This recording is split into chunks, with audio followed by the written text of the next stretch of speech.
This is NTV.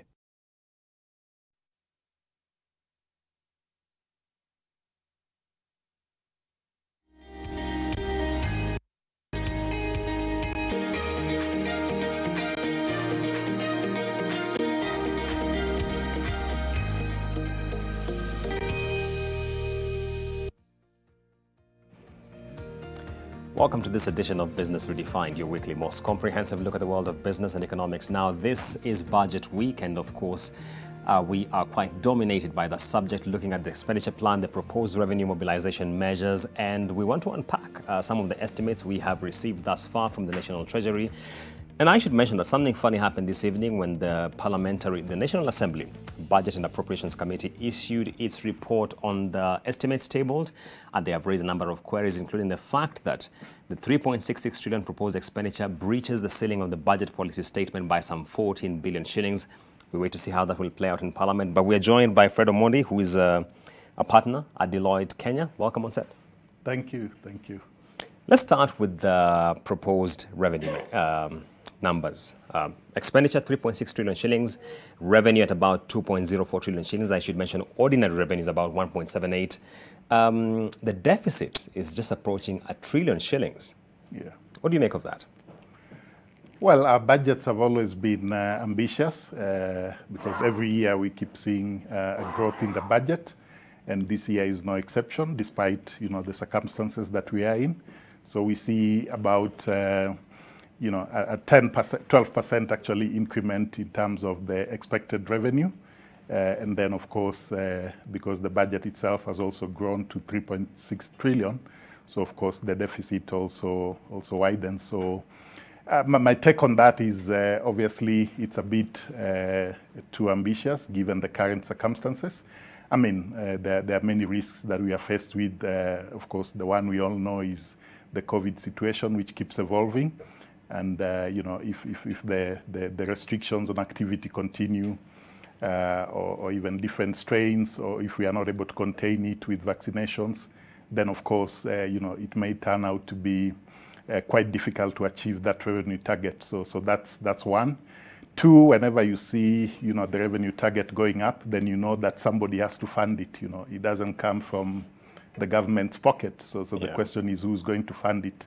And there are only two options, of course. It's either borrowing or taxation. Or taxation. So that means that we should expect some, increments in taxation. Of course, maybe the timing is not right, but that this can be done through a number of measures. We've seen already some of the proposals, which could be administrative measures or tightening some of the rules, and also doing away with exemptions. So those are some of the measures that the government will be putting in place to increase the tax collection. But in addition, we do expect to see, of course, more aggressive collection measures. And we've seen some of them actually being proposed.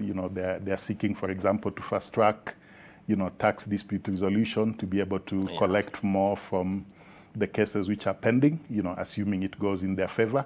So there are a lot of measures that will be put in place to try and drive growth in revenue collection, despite the circumstances that we are in. So basically, it's a call for all taxpayers to tighten their belts. But the same call should go to the government in terms of being able to contain expenditure, being able to manage prudently the resources that we have, and try to live within the tight budget. Let me hold you there, Fred, and just ask this. I like that you mentioned the prevailing circumstances in light of the revenue projections. Yeah. A month ago, the High Court issued stay orders on minimum tax. Yeah. How much of a setback is this, considering the degree to which the government was banking on minimum tax to be able to ramp up its revenue mobilization? It is a significant setback. If you look at the projections they had on minimum tax, it was close to 25 billion shillings in terms of revenue to be generated from minimum tax. So the fact that they cannot collect that is definitely a setback. Of course, it's a stay order. It doesn't mean it has been fully reversed. So probably they are hoping that, they'll get their day in court and probably emerge victorious.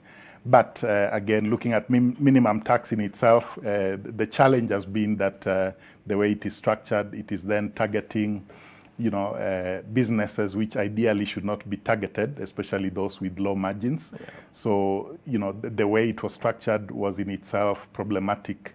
So I guess the lesson here is that, when they're coming up with some of these proposals, it's better to listen to constructive, proposals that are put forward by the stakeholders, because if you don't do that, then you end up with the, tax that you cannot effectively implement, or even if you do implement it, then you really discourage business activity, and that's not something that we want to do.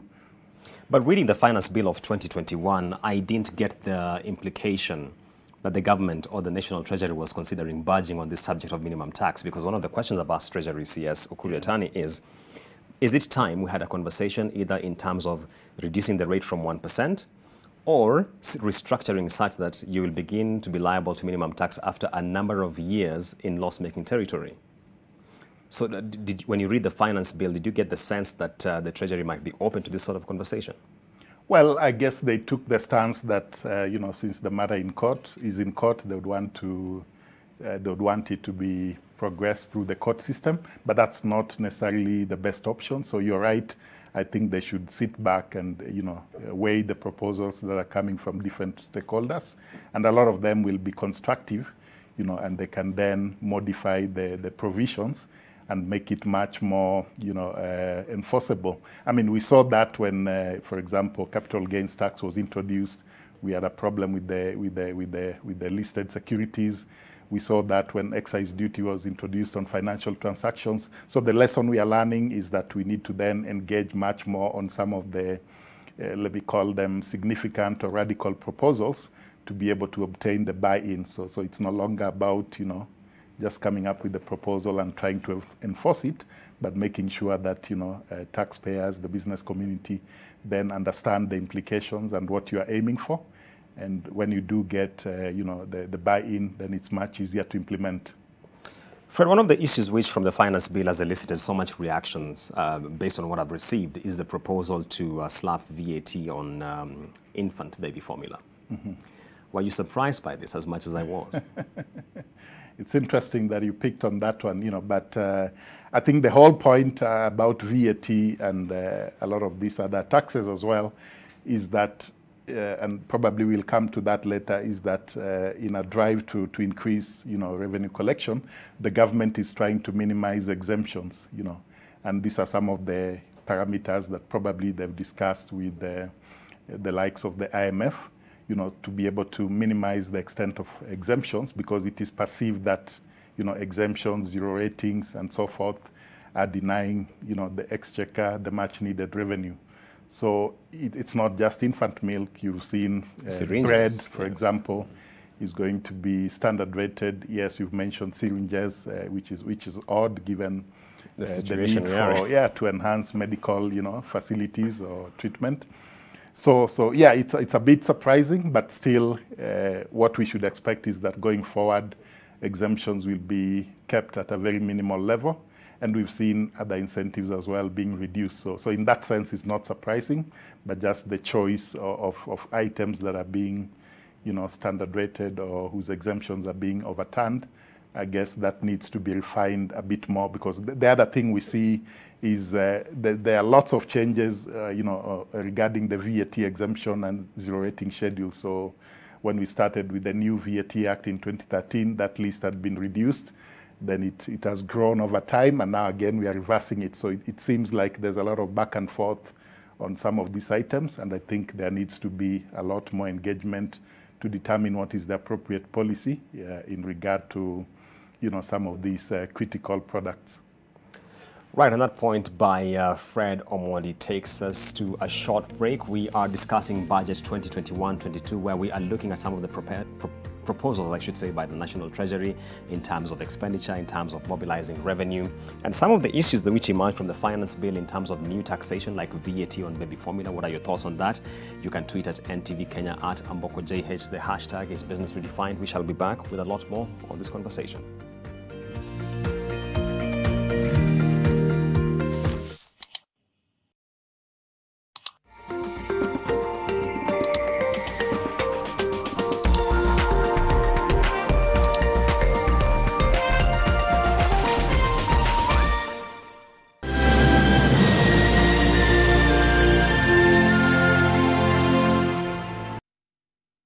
Majina mimi naitwa Amos Ororo. Mimi natumia huduma ya Safaricom ya Tunukiwa. Inakusaidia kwa kila wakati kwa sababu marafiki unapigia wasasi. Inatubamba sisi. Wakenya wengi wanaendelea kuzawadika kila siku kwa kutumia Tunukiwa. Piga *444# ili utunukiwe leo.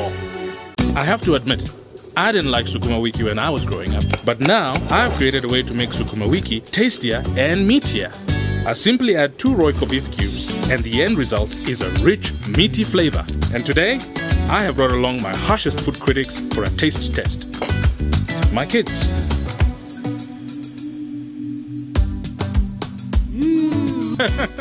More, please! Royco beef cubes. Add 2 small cubes for a big, meaty taste. Mama yao, angalia mikono yangu imeparara.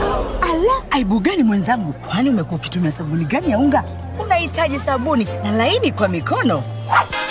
Unaona Ariel mpya inayeyuka haraka na ni laini kwa mikono yako, huku ikiondoa madoa sugu. Na mikono yangu ni laini na safi.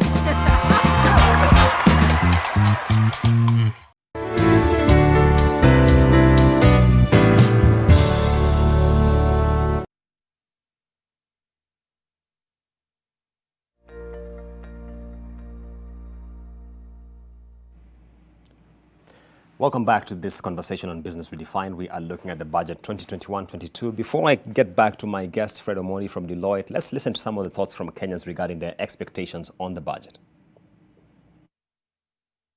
Bei ya petroli imewahi kupanda sana. Na kama tunavyojua, bei ya petroli ikipanda, bei ya vitu karibu yote inaenda juu.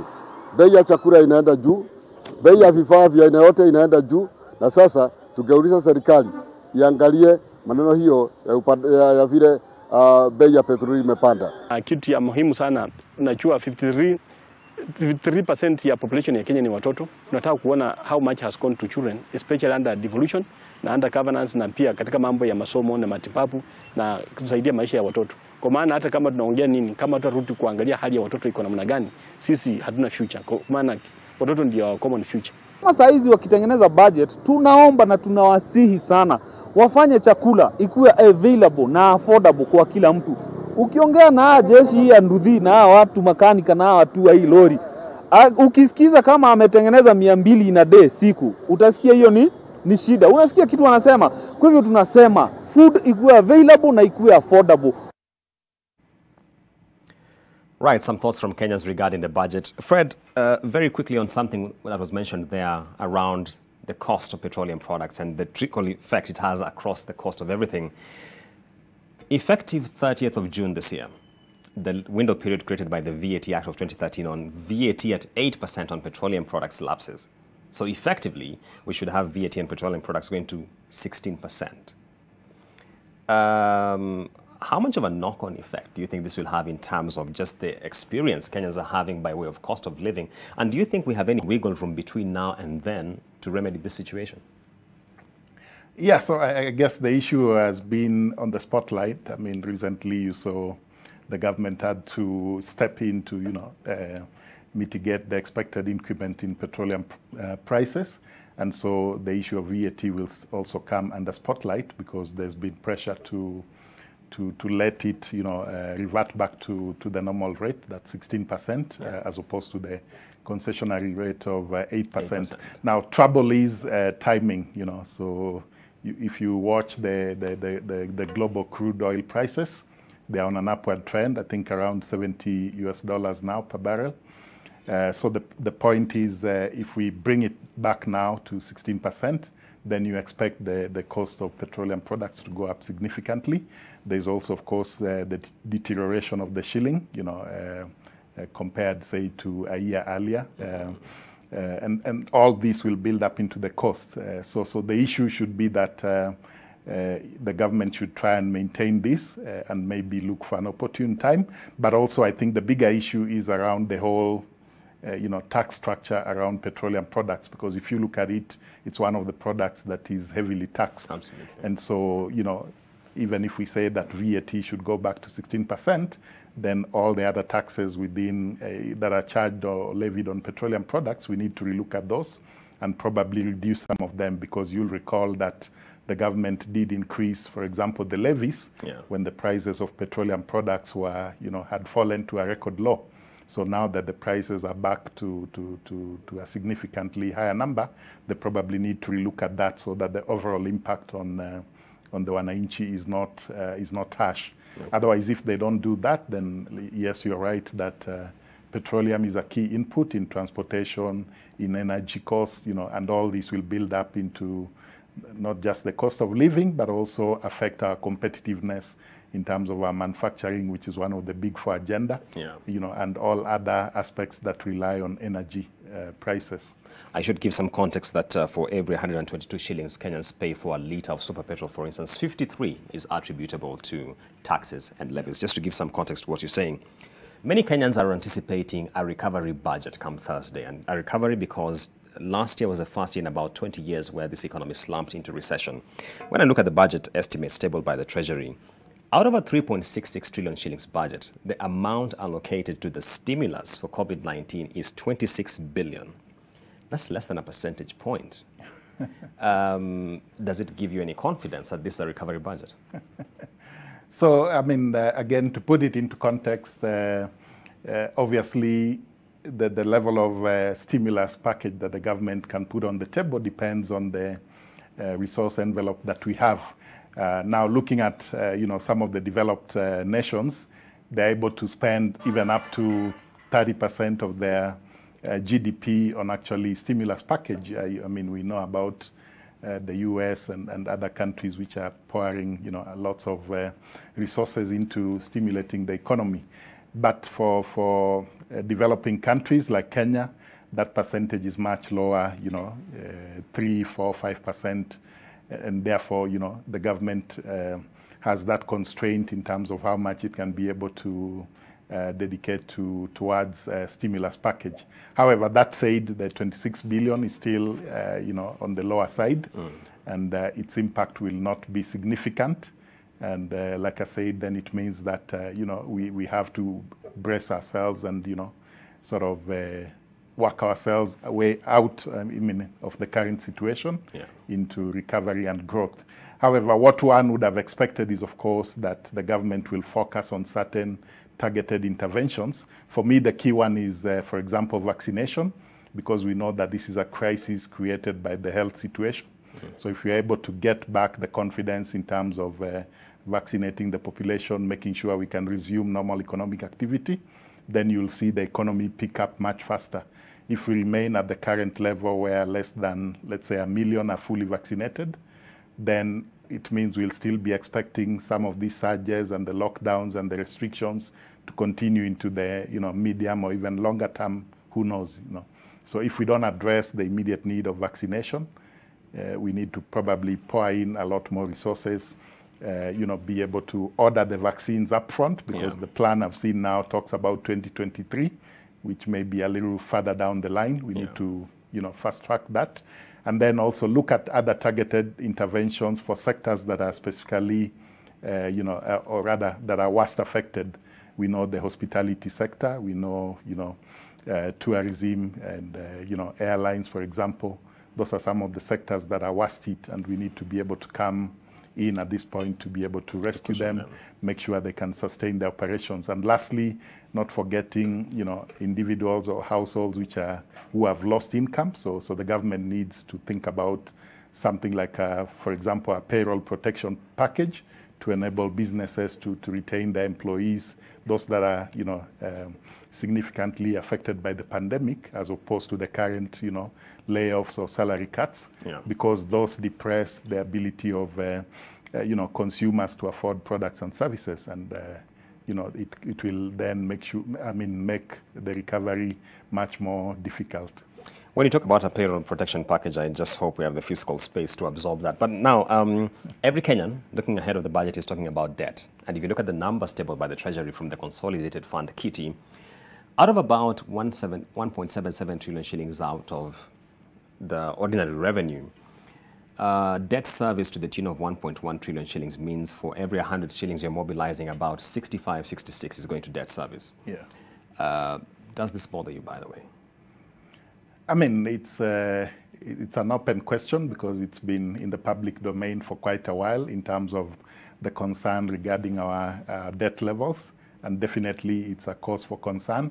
Of course, there's the point of view that our debt level is still sustainable, but then I think there's consensus that you know, we are on the border in terms of being at risk of debt distress, and so it should concern us. It should concern the government. I think there are certain measures they've put in place to try and manage that. I mean, they've said that they're looking at more, concessional loans. Yeah. You know, they're going to the likes of the IMF.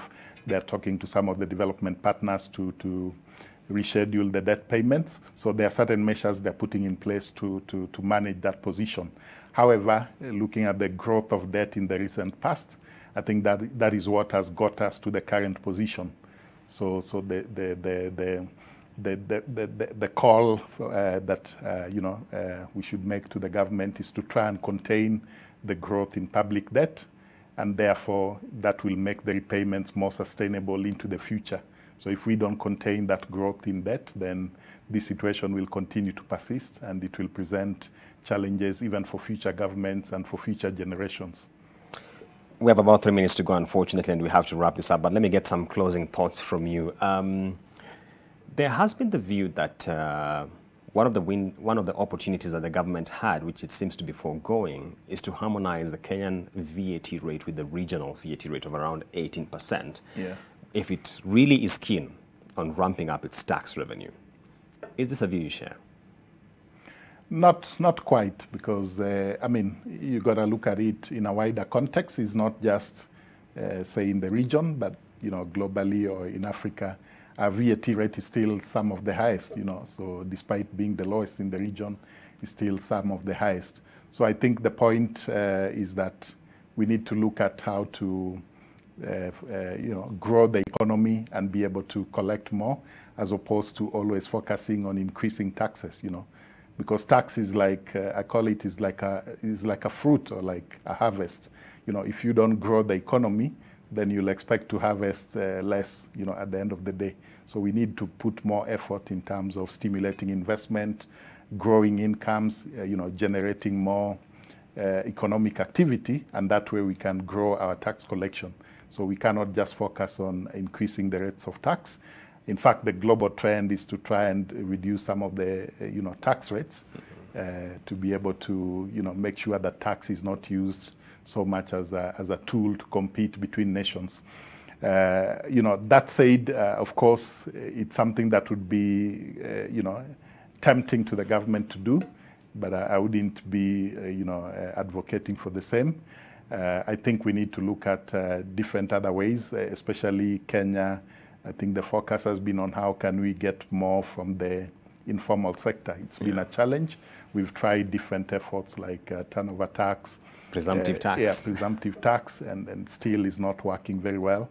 So maybe the focus should be on which of these areas can give us more, as opposed to increasing the rates on those who are already paying taxes.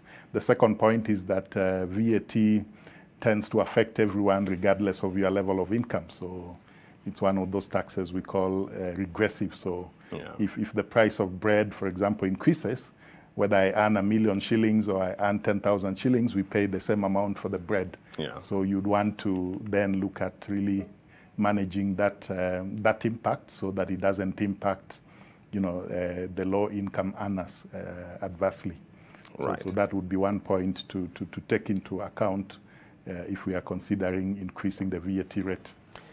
Right, and that final point by Fred Omondi of Deloitte has taken me back to the canons of taxation. And I should mention that starting Thursday, 9 a.m., we shall have a very comprehensive coverage of the budget analysis ahead of the statement which should be tabled by the Treasury Cabinet Secretary Ukur Yatani at the National Assembly sometime in the afternoon. So you want to stay tuned to NTV for the most exhaustive 360 degrees coverage of the budget. That takes us to the close of our conversation this evening. Unfortunately, we didn't have more time for this, but you can always send your feedback online and we shall incorporate it into our subsequent conversations. Stay tuned to NTV for more programming.